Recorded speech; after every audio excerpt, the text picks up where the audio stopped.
Kellu jkun il-Ministru Carmelo Abela illi f'Londra ħabbar li l-Gvern sa fl-aħħar se jkun qed jordna inkjesta pubblika dwar l-assassinju tal-ġurnalista Daphne Caruana Galizia. Il-ħtieġa li ssir din l-inkjesta toħroġ mir-rapport qiebes tal-Kunsill tal-Ewropa, għalkemm il-Prim Ministru xorta kien baqa' jinsisti li għandu jieħu l-ewwel il-parir tal-Avukat Ġenerali.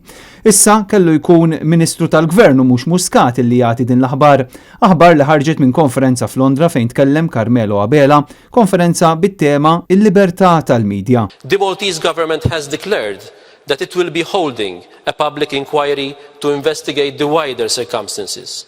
The issue is not if a public inquiry is held, the issue is when a public inquiry will be held. Minkejja dak il qal il-Ministru Abela sal-ħin illi tkellem ma kien hemm l-ebda komunikat uffiċjali min-naħa ta' Kastilja.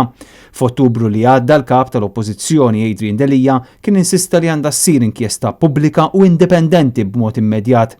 Xi ħaġa li Muscat baqa' jinjora sakemm waslet iċ-ċanfira qiebsa u diretta min-naħa tal-Kunsill tal-Ewropa.